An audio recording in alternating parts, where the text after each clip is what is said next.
mana Pak? Dari Balai Besar Pelatihan Peternakan. Oke, Nulbaki ya. Nulbaki. Nah, 2007 lalu saya ke sana, hari ini saya juga bisa sharing sama beliau yang masih aktif jabat sebagai PNS ya Pak ya. Oh dia suara ya. Wow, oke. Balai Besar. Di sini daripada potensi yang ada bahwa kita akan melakukan beberapa coba penanaman petani di belakang petani di sini juga ya akan bertutur para sahabat. Itu waktu itu ini adalah sebagai hasil harian dari petani. Nah, tentunya kita di Indonesia ini kita harus punya diskusi. Kita coba dengan nanam paneli yang panen.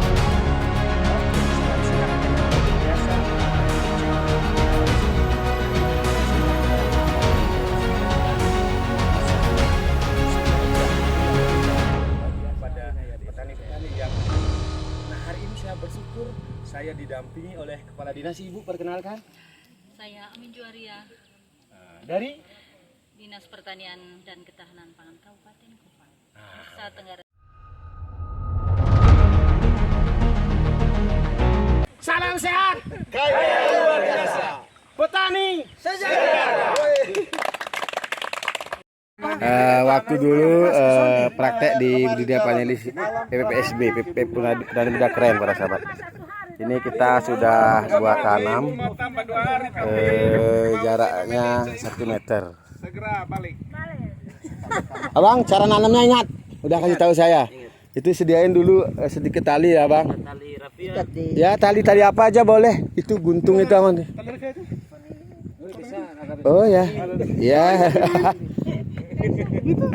Nah sahabat dimanapun Anda berada, hari ini saya Rinaya Deswi bersama tim dari Bali kita melakukan semacam percontohan atau bagaimana cara menanam paneli.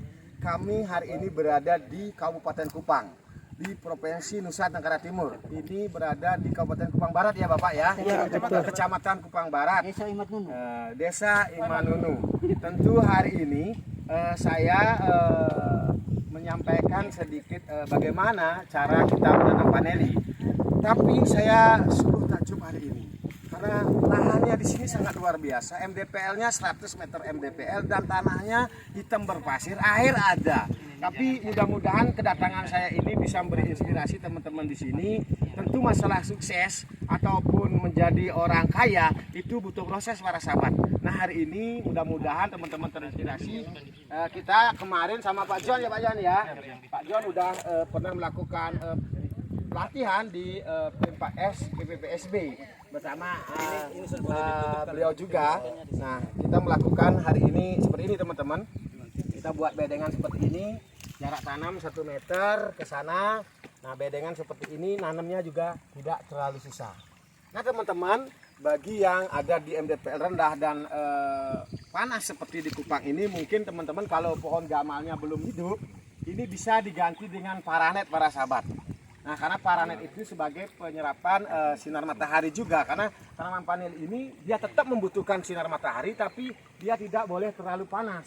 Nah tapi ada kelebihan yang saya lihat di lokasi ini, tanahnya sesuai dengan peruntukan tanam paneli, MDPL-nya bagus. Pengalaman saya di Bali, MDPL 10 meter MDPL bahkan 20 meter MDPL tepatnya di Kecamatan Groga, itu di Singaraja Bali. Itu teman-teman yang pernah ke Bali di Groga itu tepatnya di Pulaki, itu adalah daerahnya panas seperti kami saat ini ada di Kupang ini para sahabat. Mudah-mudahan teman selain sebagai hortikultura di sini nanti melakukan penanaman paneli, karena penanaman paneli ini memang tidak seperti prosesnya kontinu setiap tahun berikutnya itu akan berbuah. Nah tentu kita jadi petani di Indonesia ini harus cerdas. Sumber daya alam kita sangat luar biasa. Kita tinggal di negara agraris, tapi sampai saat ini petani kita masih menangis para sahabat, karena masih sedikit orang yang berbagi para sahabat. Tentu dari disinilah mulai Kementerian Pertanian, pihak-pihak seperti RIDSI dan lain sebagainya sudah mau melakukan hal-hal untuk bagaimana membangkitkan petani-petani yang ada di daerah khususnya dari Sabang sampai Merauke. Hari ini saya berada di Nusa Tenggara Timur. Nah sahabat, kita tanam ini namanya bibit 1. Varietas Pania 1 itu adalah varietas Pania Paneli Indonesia 1. Di sini memiliki kelebihan dia akan berbunga dan berbuah bertanda ganda, di mana hasil produksinya akan lebih banyak dari Pania dua para sahabat. Nah, satu sisi ini juga sudah agak kuat daripada serangan fusarium. Kenapa saya tertarik berbagi di sini? Karena kalau berada di MDPL rendah kita menanam paneli, tentu untuk serangan fusarium kita bisa agak rendah para sahabat. Beda dengan kita menanam di MDPL tinggi, misalnya di MDPL 800 bahkan 1000, karena curah hujan begitu tinggi. Nah, kalau di Kupang ini saya rasa curah hujan tidak begitu tinggi para sahabat. Nah, tapi disinilah potensi yang harus dikembangkan oleh para instansi atau pejabat di sini, memberdayakan masyarakat, kepala desa. Maka dengan melakukan uji cobalah kita akan mendapatkan suatu hasil para sahabat.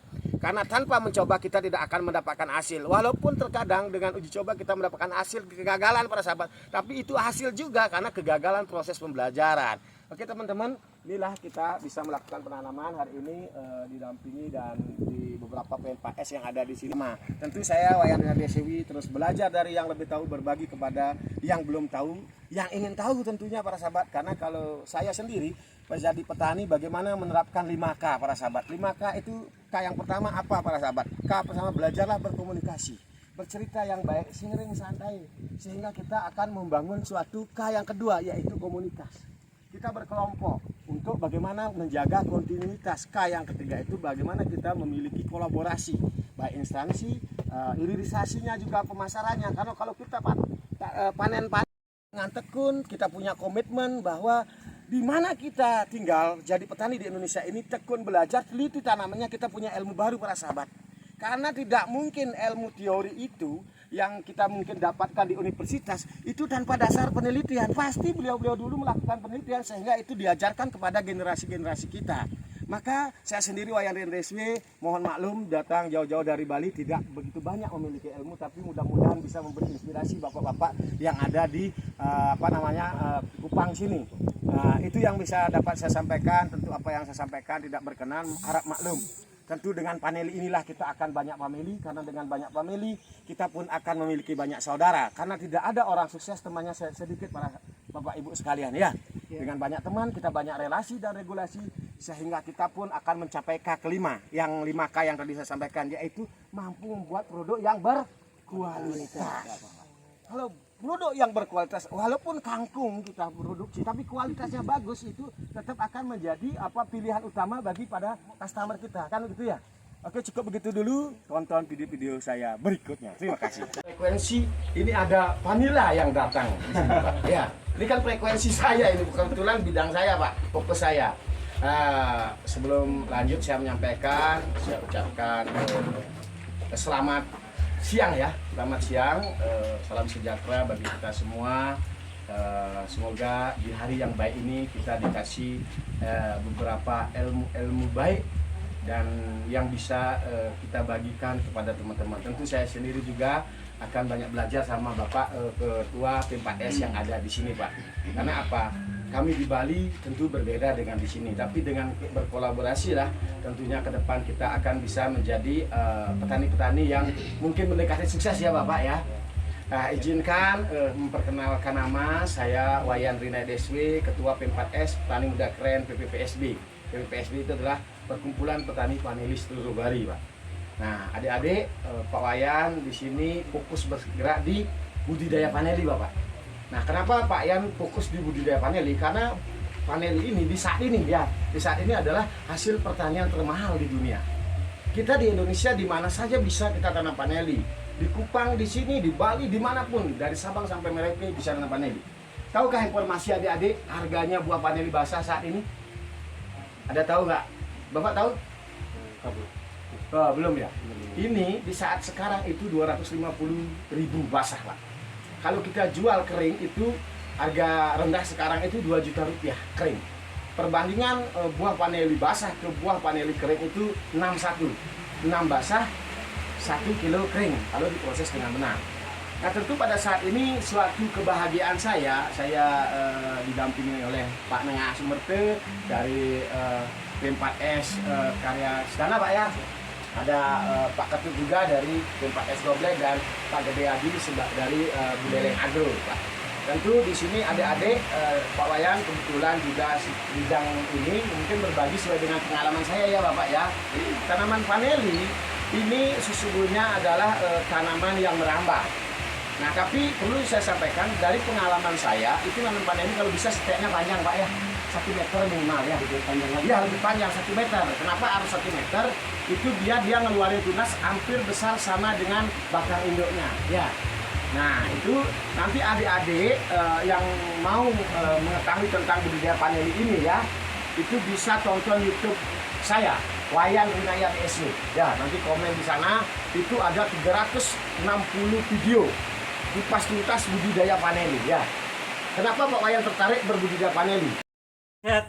Kaya luar biasa, Petani sejahtera.